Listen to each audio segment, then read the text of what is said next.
Hello दोस्तों hello दोस्तों knowledge group पे मैं प्रियंका आपका स्वागत करती हूँ। और जैसा कि ये हमारा जो क्लास चल रहा है इन्वायरमेंट स्टडी यानी पर्यावरण अध्ययन से संबंधित क्लास चल रहा है, ठीक है। इसमें जो है महत्वपूर्ण टॉपिक जो है जो मेन इम्पोर्टेंट एग्ज़ाम को देखते हुए वो ख़ास तौर पे मैं आपके लिए लेके आई हूँ। आई होप कि आपको बहुत ज़्यादा पसंद आए। अगर पसंद आए तो लाइक शेयर और मेरे चैनल को सब्सक्राइब कर लीजिएगा, ठीक है। आज जो हम बात करने वाले हैं आपसे आज के टॉपिक पे वो है परितंत्र के घटक। तो टॉपिक स्टार्ट करें उससे पहले आप लोग बताइए कि आप लोग कैसे हैं और आपकी स्टडी कैसे चल रही है। आई होप कि बहुत आप लोग अच्छे होंगे और आपकी स्टडी भी अच्छी ही चल रही होगी, ठीक है। तो अब हम बात कर लें सीधे टॉपिक पे आके, परितंत्र के घटक, ठीक है। इसको दो भागों में डिवाइड किया गया है। पहला जो है जैविक और दूसरा अजैविक, ठीक है। तो जैविक के अंदर जो हम पढ़ेंगे वो पढ़ेंगे उत्पादक, उपभोक्ता और अपघटक के बारे में, ठीक है। और दूसरा जो है अजैविक, तो अजैविक के अंदर भी इसको तीन भागों में बांटा गया है अजैविक को, ठीक है। तो तीन भागों में पहला जो है कार्बनिक, दूसरा है अकार्बनिक, तीसरा है भौतिक, ठीक है। तो कार्बनिक के अंदर हम बात कर ले कि हमें क्या किस चीज़ें देखने को मिलती हैं। तो कार्बनिक के अंदर हमको प्रोटीन, वसा, कार्बोहाइड्रेट, ह्यूमस, यूरिया जैसी चीज़ें देखने को मिलती है, ठीक है। अब हम आगे बात कर ले कि अकार्बनिक के अंदर हमें जो चीज़ें देखने को मिलती है वो रहता है मिट्टी, चट्टान, खनिज, वायुमंडलीय गैस आदि चीज़ें देखने को मिलती है, ठीक है।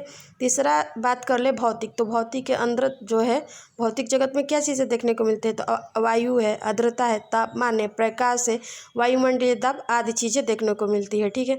अब आगे हम बात कर लें उद्भवित गुण। तो इसके अंतर्गत उद्भवित गुण का मतलब ये हुआ कि जैसे लाइकेन है, तो लाइकेन कैसे बनता है। तो लाइकेन आपके कवक प्लस शैवाल से मिलके बनता है, ठीक है।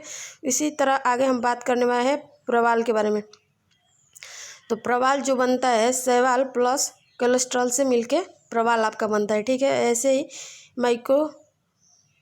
माइकोराइजा आपको किससे बनता है दोस्तों। तो बनता है जड़ प्लस कवक से मिलके, ठीक है।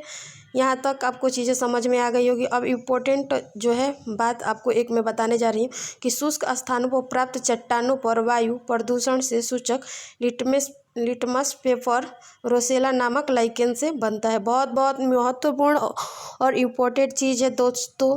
इसका एक टॉपिक के आप नोट बनाइएगा जो कि आपके आगामी परीक्षा को देखते हुए बहुत ज़्यादा आपके लिए फ़ायदेमंद होने वाले हैं, ठीक है। अब आगे हम बात करेंगे पर्यावास। क्या होता है पर्यावास। तो यह वह भौतिक पर्यावरण है जिसमें कोई जीव निवास करता है। पर्यावास उन विभिन्न प्रजातियों को सहारा प्रदान कर सकता है जिसकी आवश्यकता एक जैसी हो। जैसे उदाहरण में ले लीजिए, तो उदाहरण में आपका आएगा व्हेल, दरियाई घोड़ा, पादप, प्लवक इत्यादि आदि हैं, ठीक है। अब पर्यावास के प्रकार है। तो पर्यावास के चार प्रकार होते हैं। पहला होता है स्थलीय, दूसरा होता है अलवणीय जल, ठीक है। तीसरा होता है ज्वरनदमुख और चौथा होता है समुद्री, ठीक है। तो यहाँ तक की चीज़ें आपको अच्छे से समझ में आ गया होगा। अब हम आगे जो बात करेंगे,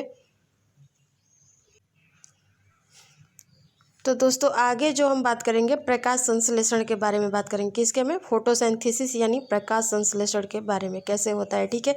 तो इसके विषय में हम बात करने वाले हैं आपके लिए। ये बहुत सटीक जानकारी है और एग्ज़ाम के पॉइंट ऑफ व्यू से बहुत ज़्यादा आपको फ़ायदा होने वाला है इस चीज़ से, ठीक है।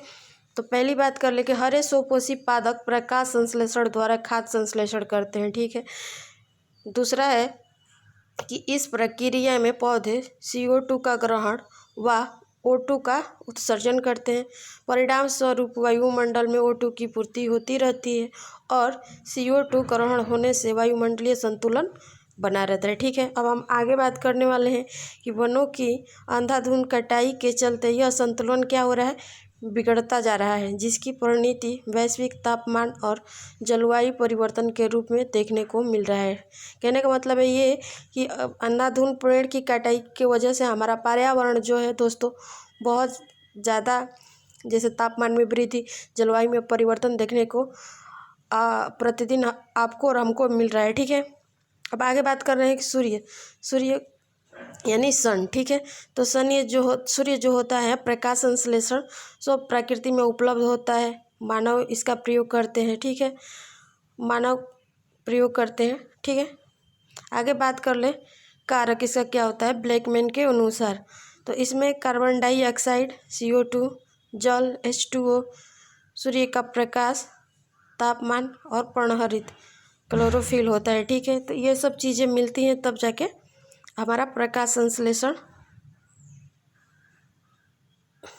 कंप्लीट होता है। ठीक है, जैसे 6CO2 + 12H2O बराबर C6H12O6 + 6H2O + 6O2। ठीक है, तो देखिए जैसा कि दिया है कि CO2 का ग्रहण करता है तो हमारा ग्लूकोज का जो ग्लूकोज बनता है तो C6H12O6 होता है। ठीक है, अगर तो O2 का उत्सर्जन करता है। ठीक है, तो इन कारकों में CO2 H2O सूर्य का प्रकाश, तापमान, पर्णहरित जो कहीं पर सर्वाधिक प्रभावी कारक हो जाता है इसे ट्रिगर कारक कहलाता है। जैसे राजस्थान में वर्षा,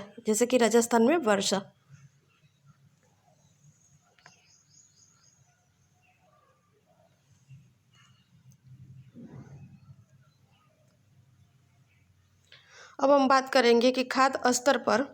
ठीक है दोस्तों, अब हम बात करने वाले हैं तीसरा जो खाद्य स्तर पर बात करने वाले। ठीक है, यह किसी पारिस्थितिक तंत्र में ऊर्जा का स्तर होता है। खाद्य स्तर का प्रारंभ सूर्य के प्रकाश की उपस्थिति में हरे पौधों की प्रकाश संश्लेषण की प्रक्रिया के फलस्वरूप होता है, जो आगे अन्य स्तरों तक ऊर्जा का प्रवाह कर सकता है। ठीक है, तो सबसे पहले हम बात करेंगे स्वपोषित। ठीक है, तो स्वपोषित कौन से जीव होते हैं? तो पौधे होते हैं। ठीक है, तो पौधा जो होते हैं प्रथम स्तर में आते हैं। ठीक है, उसके बाद से शाकाहारी। तो पौधे जो होते हैं उनको कौन खाता है? तो शाकाहारी जंतु खाते हैं, जैसे बकरी, खरगोश आदि लोग। ठीक है, तो ये द्वितीय पोषक स्तर में, ठीक है, आते हैं। इसे आप प्राथमिक उपभोक्ता स्तर भी बोल सकते हैं। इसके बाद इनको कौन खाता है? तो मांसाहारी, जैसे शेर आदि खाते हैं। तो इसे आप बोलेंगे तृतीय पोषक स्तर, लेकिन इसे द्वितीय उपभोक्ता स्तर पर रखें। ठीक है, उसके बाद से जो आता है सर्वाहारी आता है।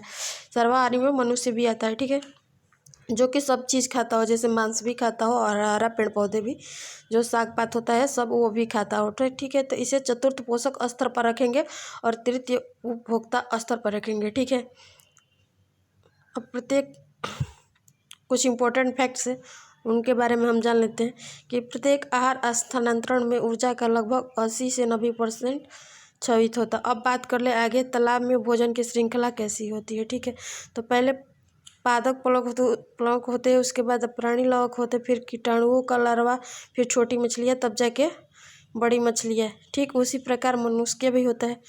ठीक है, पौधों पर निर्भर कौन होता है? तो उपभोक्ता होता है। ठीक है, दूसरा होता है जड़ों के भीतर के पानी, तो उत्पादक होता है। इसी प्रकार इसे दो भागों में बांटा गया है। पौधों पर निर्भर एक उपभोक्ता होता है और जड़ों के पानी के भीतर जो है उत्पादक। तो उत्पादक के अंदर दो चीज़ें आती हैं, एक माइक्रोफोइट जिसमें टाइफा और एकोरेस आता है, दूसरा है फर्टोलैंक्विस जिसके अंदर शैवाल, जीवाणु, बालवाक्स, डायलम्ट आते हैं। ठीक है, अब उपभोक्ता के अंदर जो आते हैं 3 आते हैं। पहला होता है प्राणी प्लवक जिसमें कोफ्लेकार्ड या डाइनोफ्लोगेट आते हैं। दूसरा होता है तृणक जिसमें स्वतंत्र होते हैं, जिसमें मछलियाँ आती हैं। और तीसरा होता है नितल जीवजात जिसमें आता है आपका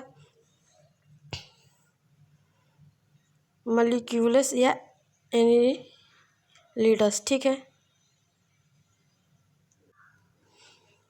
अब हम आगे जो इसमें बात करने वाले हैं खाद्य श्रृंखला पे बात करने वाले हैं। पारिस्थितिक तंत्र में खाद्य श्रृंखला जो होता है का मुख्य आधार खाद्य स्तर ही होता है। खाद्य श्रृंखला को 2 भागों में बांटा गया है। पहला होता है चारण खाद्य श्रृंखला, दूसरा होता है अपवर्तन खाद्य श्रृंखला जिसमें मृतजीव आते हैं। ठीक है, सबसे पहले चरण खाद्य श्रृंखला के बारे में जानेंगे हम। तो इसमें आता है कौन क्या क्या आता है? तो इसमें घास आता है, घास को कीड़े खाते हैं, कीड़े को मेढक खाता है, मेढक को सर्प खाता है, सर्प को मोर खाता है, मोर को लोमड़ी खाती है, शेर। और 100 इस तरह 10% ऊर्जा का नियम लीडमैन के अनुसार होता है। ठीक है, घास, कीड़ा, मेढक, सर्प, मोर। ठीक है, कोई भी खाद्य श्रृंखला अधिकतम 5 स्तर तक हो सकता है। ठीक है, अब बात करने वाले हैं अपवर्तन खाद्य श्रृंखला जिसमें मृत जीव आते हैं। तो सबसे पहले मृत जीव को सूक्ष्म कीटाणु ठीक है, खाते हैं। उसके बाद मृतक जीव या मृतकों जीवों का भक्षण करने वाला होता है। ठीक है, तो इस तरह खाद्य श्रृंखला के बारे में हमने समझा। आगे हम बात करें पारिस्थितिक पिरामिड क्या होता है। तो पारिस्थितिक पिरामिड 3 भागों में बांटा गया है। पहला संख्या का पिरामिड, दूसरा होता है व्यवहार का पिरामिड और तीसरा होता है आपका ऊर्जा का पिरामिड। ठीक है, तो सबसे पहले संख्या का पिरामिड में हम बात करेंगे। तो संख्या का पिरामिड जो होता है सीधा बनता है। ठीक है, घास, कीड़ा, मेढक होते हैं। और उल्टा परजीवी जो बनता है, इसमें परजीवियों का बनता है, तो जिसमें जीवाणु और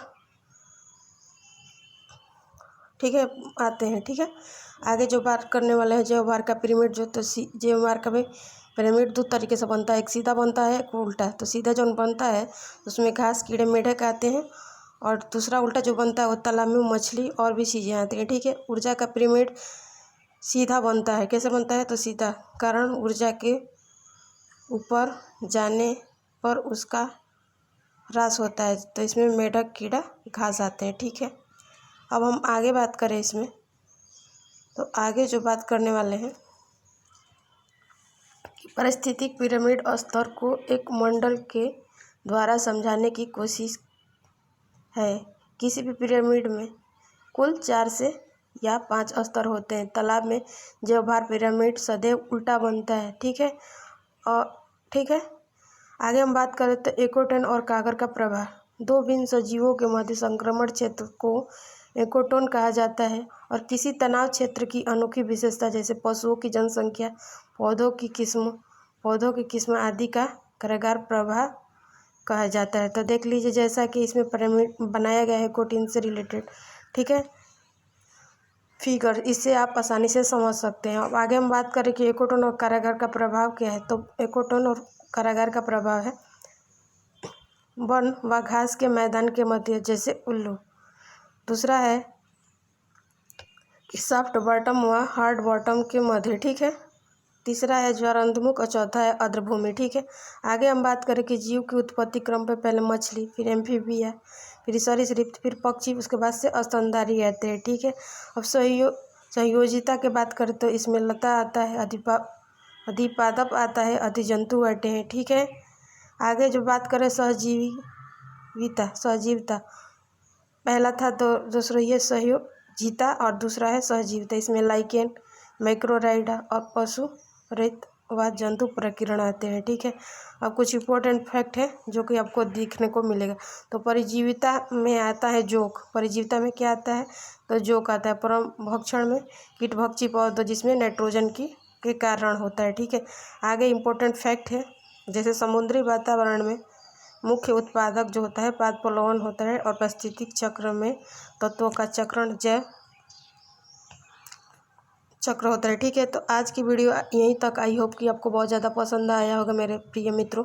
अगर आपको ये वीडियो पसंद आए तो आप हमें लाइक, अपने मित्रों को बताइए, और आप हमारा चैनल भी सब्सक्राइब कर लीजिएगा। ठीक है, और इसी तरह के लेटेस्ट वीडियो के साथ फिर हम आपके साथ मिलेंगे। इसी के साथ हम आपको कहना चाहेंगे धन्यवाद।